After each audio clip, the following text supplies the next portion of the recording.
This is a Rogue Media Network podcast. Do you ever have a story that you just can't get out of your head? One that you play the details of over and over with your friends? Well, you've come to the right place. I'm Claire.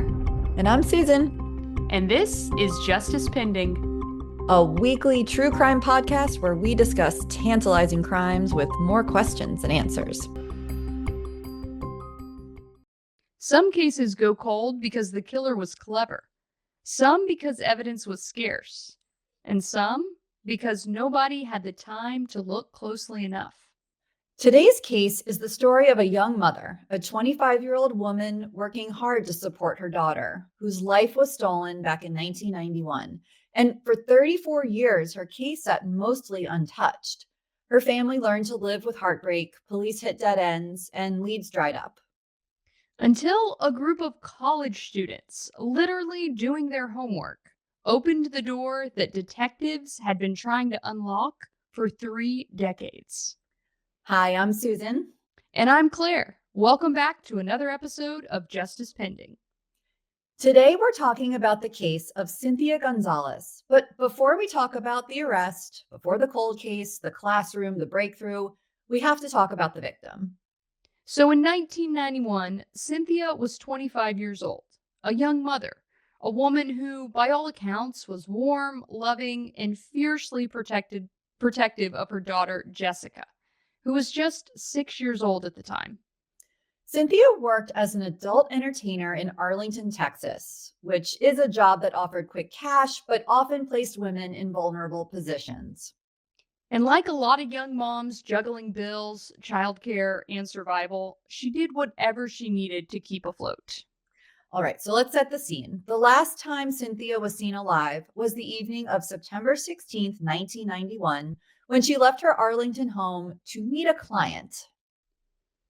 When Cynthia didn't return home the next night, her ex-husband reported her missing. Hours later, police found her car abandoned in a residential area on Cedar Springs Terrace.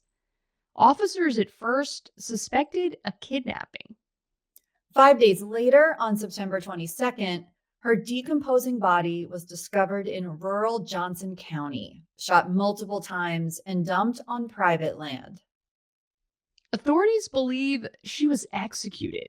She wasn't robbed. She didn't look like she'd been assaulted. This was targeted and personal. But police didn't know just how personal at that time. Not yet.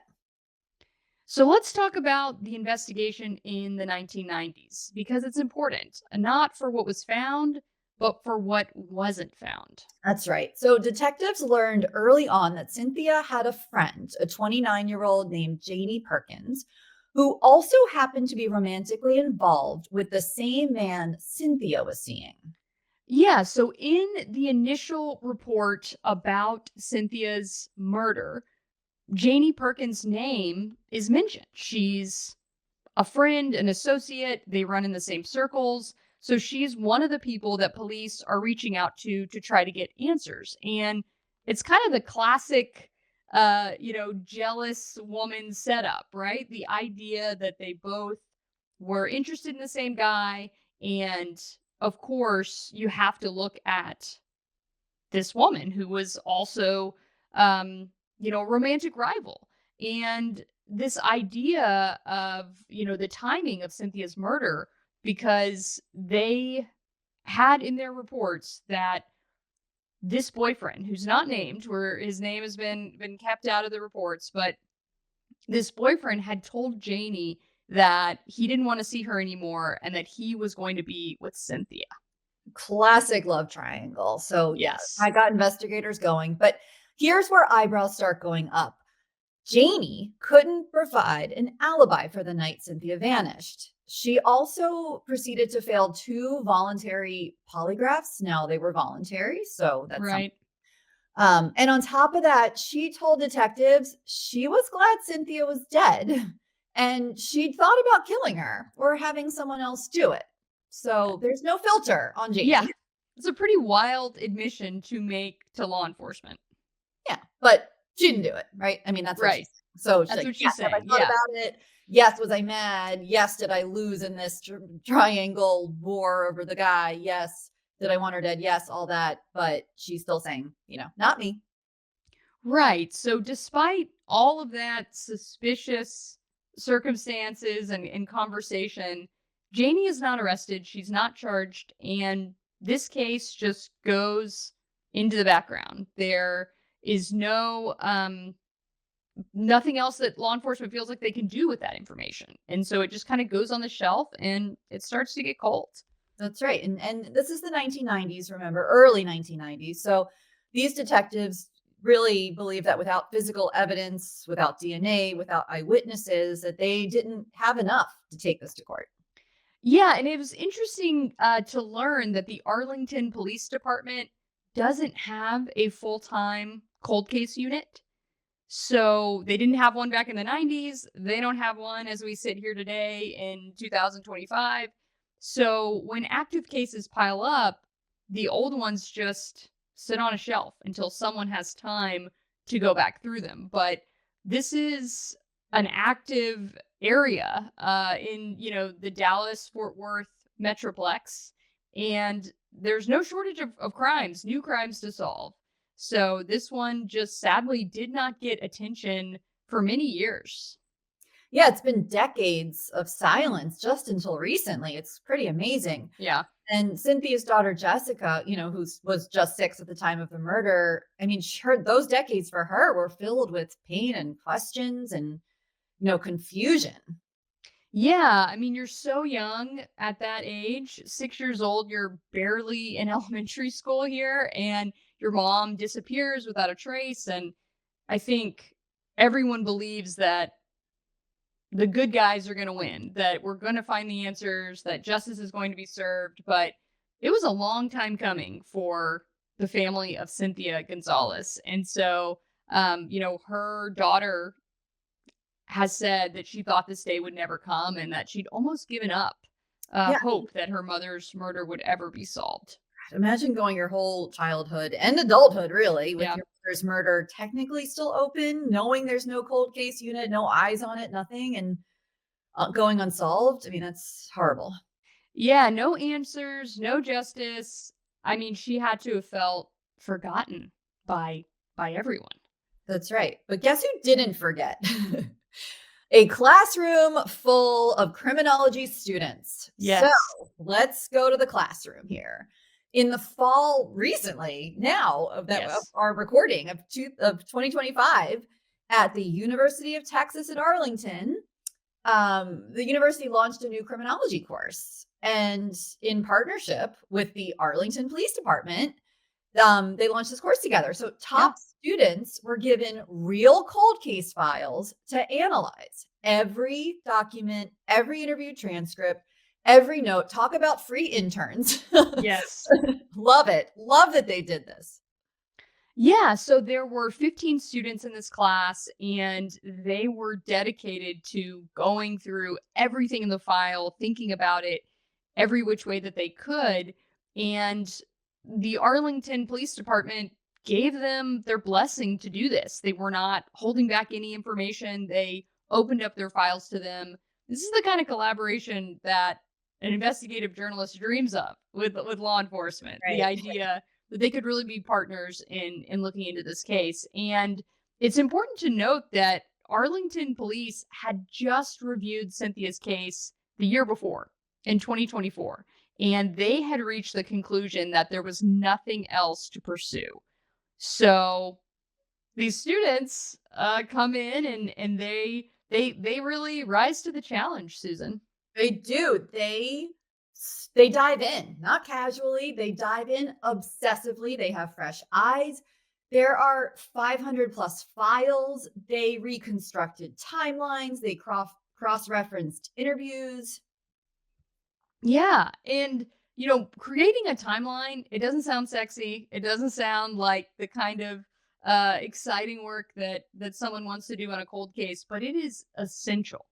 I can tell you from all of the murder cases that I've worked both at CBS News and independently, for Final Days on Earth. You and I do this, Susan, where we go back through and we look at every known data point around a person's death, and then we try to go back and we see what were they doing in the final days of their life. And that's what these students did. And they spent weeks creating this timeline, cross-referencing the interviews, like you said. That's so key because many times these older cases, the interviews have never been transcribed and digitized.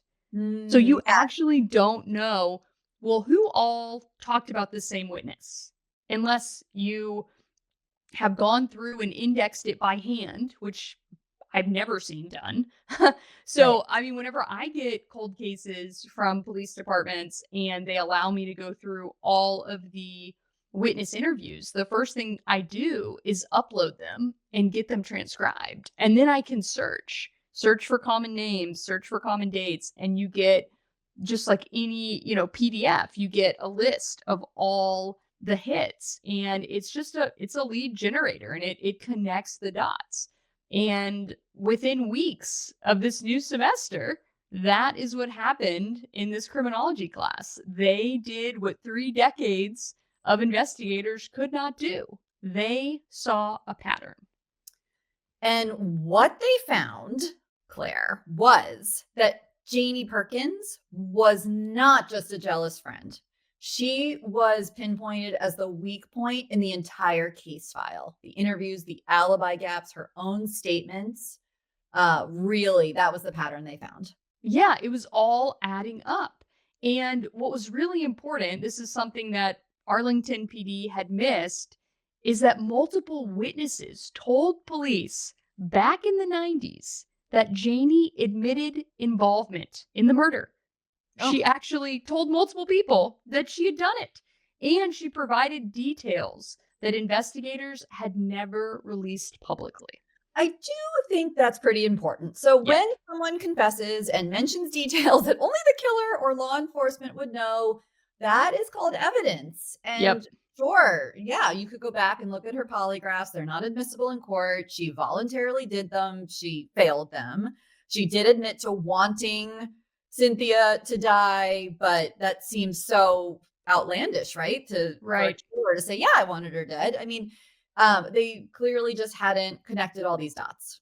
Yeah, it's so incredible to think that the truth was out there hiding in these documents and had never been properly analyzed and organized and the dots connected, because this isn't like, oh, they did some new DNA testing. Right. This is information that could have been put together that long ago. I mean, criminal knowledge of the crime scene, of the murder, that's basic investigative stuff. You always have holdback information that the public does not know about the victim. And the idea that Janie was going around running her mouth, telling people these things, and they remembered it and reported it to police. I mean, this is what you want to happen in an investigation. You want people to come forward, say, hey, I don't know if this is important or not, but I remember that Janie said XYZ, right? And they have no idea if what they're giving the police is valuable information or total nonsense, which, I think, considering there hadn't been an arrest, I'm sure they thought, well, I guess it wasn't important what she said. I guess it didn't have anything to do with her murder, right? Right. Imagine their shock when they realized that, wow, I was the key to this case, and my information, they just sat on it for 30 years. Oh, that's so frustrating. Yeah. Yeah. So the students were allowed to ask questions of the detectives. And so there's just like this dialogue going on between this criminology class and Arlington Police Department. And so they asked them, why was Janie Perkins never pursued harder as a suspect? Why weren't these witness statements compared against the evidence? And, I think I'm as surprised and delighted as anyone to find out that they actually listened, Susan. They did. They went back, they reopened every page, they recompared every detail. And the statements, turns out, they matched the physical evidence enough to demonstrate probable cause. Yeah, this is huge, right? The idea that something that these students picked up on law enforcement felt like they had investigative value, that they could put this before a court and say, we have probable cause to arrest this person. So here we go. It's November 6th, 2025, and the U.S. Marshals North Texas Fugitive Task Force finds 63-year-old Janie Perkins in Azle, Texas, which is a suburb of Fort Worth. And you have to think she did not see this coming, Susan. I think deep down she must have, Yeah. you wait for that knock on the door, maybe. I don't know. I feel like that's what happens in the movies, where you wait for the knock on the door because it's coming one day. I don't know. I think she probably thought she'd gotten away with it at this point. I mean, 10 years go by, 20, 30. I don't know. Is there a statute of limitations in Texas? Not on murder, Susan. Wonderful. No statute of limitations on murder. As it should be. Right. So she is actually charged with capital murder. She's held and then released on a $150,000 bond pending trial.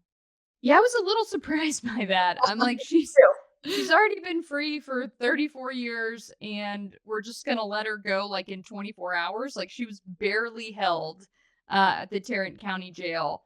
I was shocked actually, because I mean, I'm sure that they looked into her and felt like she wasn't a flight risk for whatever reasons, could be health reasons, financial resources, but either way, she's in and out in 24 hours of jail, charged with capital murder. I'm telling you, many people do not get this quote unquote lucky.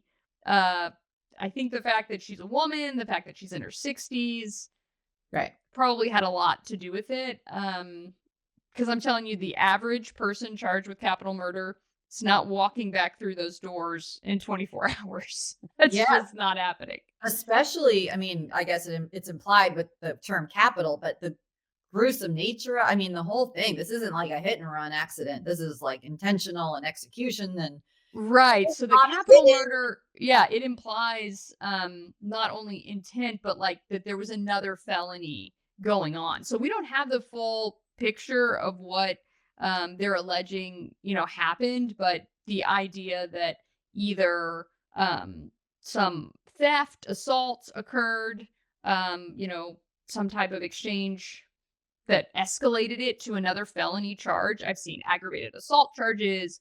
It could be anything like that.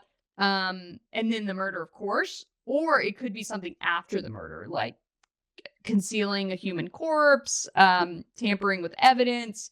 Any of those can cause it to be a capital case, but that is rare. I mean, capital murder, it is the highest form of murder and the most serious charge eligible for the death penalty, Susan.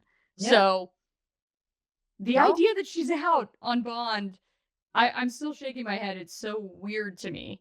If it was just first degree murder, not to lessen the impact of first degree murder, but if it was first degree murder, I could see $150,000 bond and she's let out. But capital murder? It's weird. It's a biggie. I also, sidebar, really want to know if she ended up with the boyfriend after Cynthia was murdered.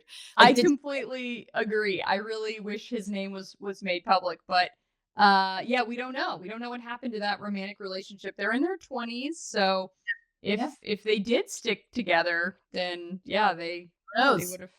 Yeah, sometimes that's the way you do it. You marry your alibi. So we'll see. We'll see what happens. But the Arlington police chief, Al Jones, went on the record and said, I don't think any of us expected lightning to strike the first time. The idea that this is the first case they've ever given into this program with the criminology department, and they solved the case. I mean, talk about big shoes to fill. Next semester, I hope they're ready to solve another cold case. I hope these students get handed more. I mean, the semester open. I guess the semester is probably over by now, but they didn't just help. They cracked the case wide open. Yeah, they should have jobs. This should be the new cold case unit. These 15 students graduating. Yes. Can we get a grant and hire them as the cold case unit at the Arlington Police Department, please? Yes. Yes. If you're listening, Arlington Police Department, think about it. Yeah, no kidding. So let's talk about what this case says about policing, about resources, and about the role of fresh eyes. Yeah, because like you said at the beginning, some cold cases go unsolved because they're unsolvable. I mean, there's various reasons, including funding, procedural roadblocks. Original investigators either ran out of hours, leads, or or got distracted with other cases that came across their desk that were maybe easier to solve or took precedence. I mean, there's so many reasons. Yeah.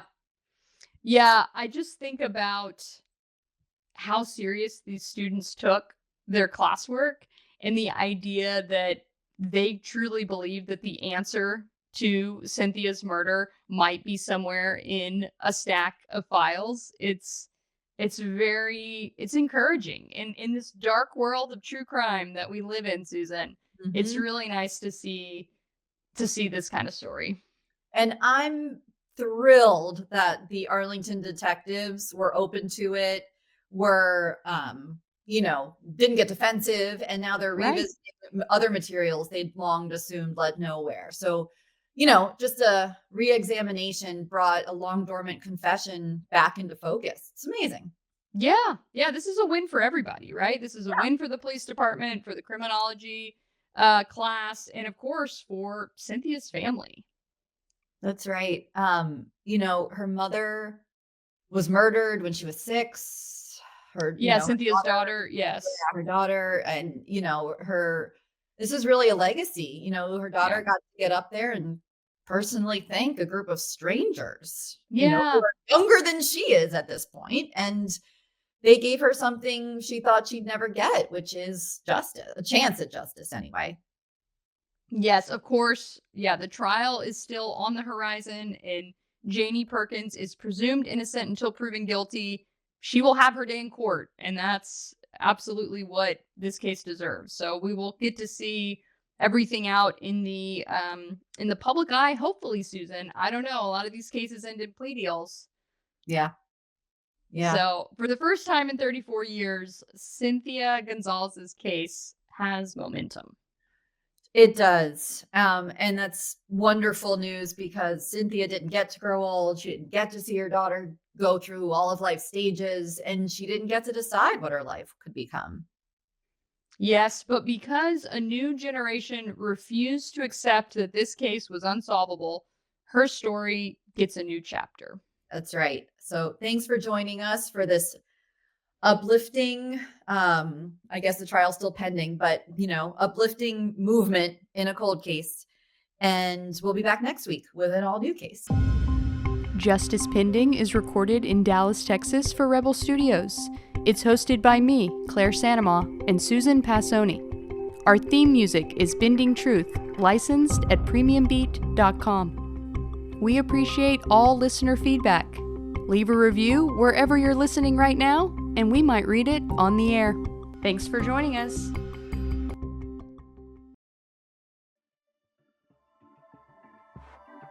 This has been a Rogue Media Network production.